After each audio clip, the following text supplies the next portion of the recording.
जय हिंद।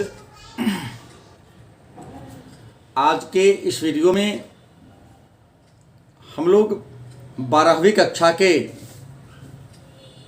भूगोल विषय के चैप्टर नंबर 8 पर परिचर्चा करेंगे। भूगोल के चैप्टर 8 जिसका नाम है परिवहन एवं संचार। परिवहन एवं संचार भूगोल चैप्टर नंबर 8 का नाम है। लेकिन एक बात विशेष ये है कि यदि आप 12वीं कक्षा के भूगोल विषय को देखेंगे तो परिवहन एवं संचार जो चैप्टर है 2 जगह होगा। परिवहन और संचार एक जगह पूरे विश्व के संदर्भ में पढ़ना है और दूसरे जगह जो परिवहन संचार पढ़ना है वह भारत के संदर्भ में चर्चा करना है। तो आज परिवहन और संचार जानेंगे, लेकिन विश्व के संदर्भ में जानेंगे। विश्व के प्रमुख राजमार्गों के बारे में चर्चा करेंगे। तो आइए चर्चा करते हैं, परिवहन क्या है, संचार क्या है। तो परिवहन जिसका शाब्दिक अर्थ होता है ढोना, परिवहन जिसका शाब्दिक अर्थ ढोना होता है, मतलब किसी वस्तु या सेवा को एक स्थान से दूसरे स्थान तक ले जाना।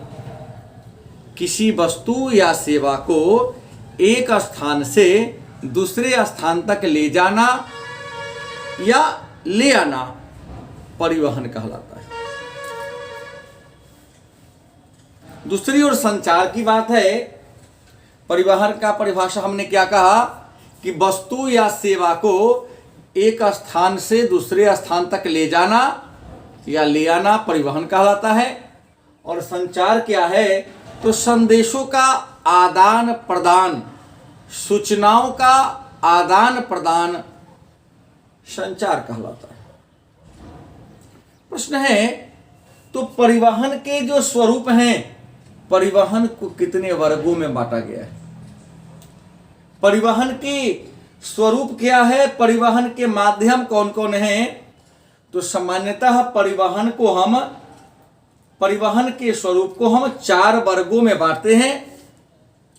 नंबर 1 स्थल परिवहन, नंबर 2 जल परिवहन, नंबर 3 वायु परिवहन, नंबर 4 पाइपलाइन परिवहन। मन में प्रश्न होगा, स्थल परिवहन क्या है? स्थल परिवहन क्या है? तो जमीन के माध्यम से, स्थल के माध्यम से एक स्थान से दूसरे स्थान तक जाना। भूमि के माध्यम से या स्थल के माध्यम से या जमीन के माध्यम से एक स्थान से दूसरे स्थान तक जाना स्थल परिवहन कहलाता है। दूसरा है जल परिवहन। क्या है? तो जल के माध्यम से एक स्थान से दूसरे स्थान तक जाना। जल के माध्यम से एक स्थान से दूसरे स्थान तक जाना जल परिवहन कहलाता है। तीसरा वायु परिवहन क्या है? तीसरा है वायु परिवहन क्या है? तो आपका उत्तर होगा हवा के माध्यम से। हवा के माध्यम से, वायु के माध्यम से एक स्थान से दूसरे स्थान तक जाना वायु परिवहन कहलाता है। पाइपलाइन परिवहन क्या है? तो कहता है कि पाइप के माध्यम से तरल पदार्थों को, द्रव्य पदार्थों को एक स्थान से दूसरे स्थान तक ले जाना। द्रव्य के माध्यम से तरल पदार्थों को एक स्थान से दूसरे स्थान तक ले जाना पाइपलाइन परिवहन कहलाता है। स्थल परिवहन के 2 रूप हैं। स्थल परिवहन के कितने रूप हैं? 2 रूप हैं। पहला सड़क परिवहन, दूसरा रेल परिवहन।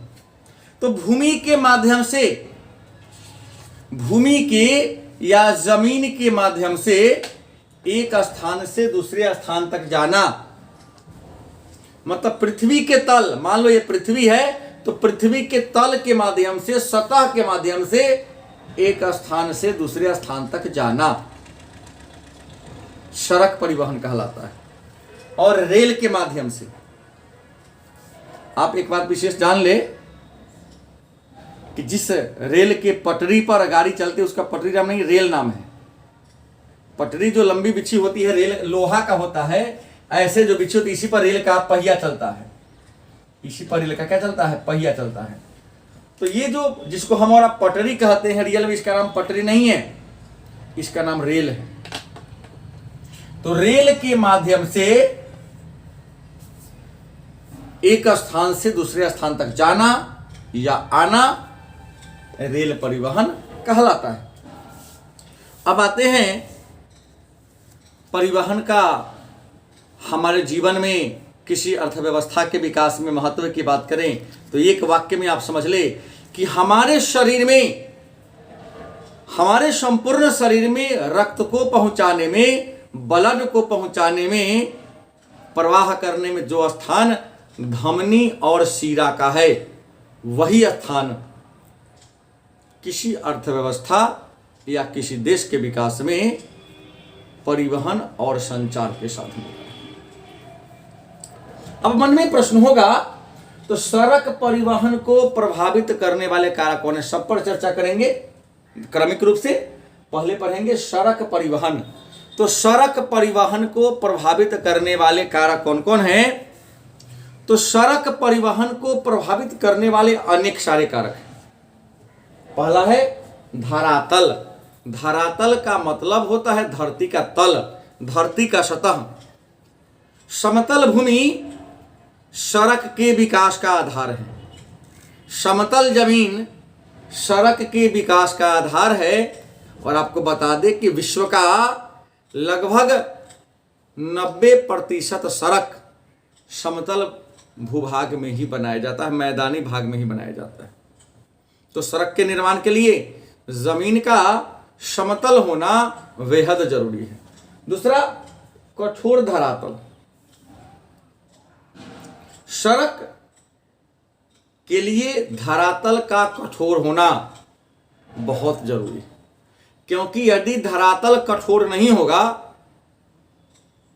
धरातल कठोर नहीं होगा, दलदली भूमि होगी, तो वहां पर सड़क तो बनेगी जरूर, लेकिन शीघ्र टूट जाएगी, शीघ्र नष्ट हो जाएगी। तो जरूरी क्या है? तो जरूरी यह है कि धरती का जो तल है, धरती का जो सतह है, कठोर हो। घनी जनसंख्या। सड़क के विकास के लिए जरूरी क्या है? कि जनसंख्या घनी हो, क्योंकि जनसंख्या घनी होगी तब जाकर के सड़कों का विकास होगा, क्योंकि सड़क पर लोग चलेंगे तब जाकर के देश को राजस्व की प्राप्ति भी होगी। तो सड़क के विकास के लिए आबादी का घनी होना बेहद जरूरी है। खनिज और उद्योग के केंद्र। जिन क्षेत्रों में बड़े बड़े कल कारखाने हैं, प्रचुर मात्रा में खनिज पदार्थ की प्राप्ति होती है, उन क्षेत्रों में भी सड़क का विकास व्यापक पैमाने पर होता है। सामाजिक और राजनीतिक कारक। सड़क को प्रभावित करने वाले कारकों में सामाजिक और राजनीतिक कारक भी है। जिस देश में राजनीतिक स्थिरता पाई जाती है, समाज में शांति देखने को मिलती है, वहाँ सड़कों का विकास बड़ी अच्छा तरीका से होता है। लेकिन जिन देश में सड़क सामाजिक और राजनीतिक स्थिरता नहीं है, वहाँ पर सड़कों का विकास नहीं हो पाता है। अब राजमार्ग क्या है या हाईवे किसे कहते हैं? साधारण बोलचाल की भाषा में ग्रामीण क्षेत्र में लोग कहते हैं 4 लेन। हाईवे क्या है? राजमार्ग क्या है? उच्च पथ क्या है? तो कहता है किसी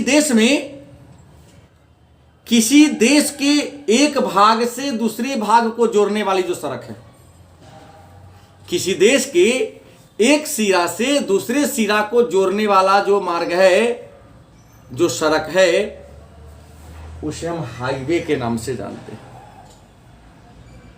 किसी देश में एक सिरा से दूसरे सिरा को जोड़ने वाली जो सड़क है, जो मार्ग है, उसे क्या कहेंगे? हाईवे कहेंगे। दूसरी बात, अंतरराष्ट्रीय राजमार्ग क्या है? इंटरनेशनल हाईवे किसे कहते हैं?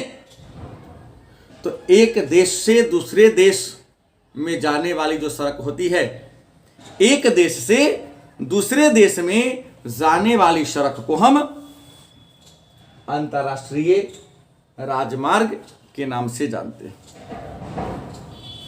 मन में एक प्रश्न होगा, क्या सभी देश में सड़कों का वर्गीकरण, सड़कों का बंटवारा समान है? सड़कों का घनत्व समान है? तो आपको बता दें, पूरे संसार में, पूरे विश्व में मोटर कार चलाने योग्य सड़कों की लंबाई लगभग 1.5 लाख किलोमीटर है,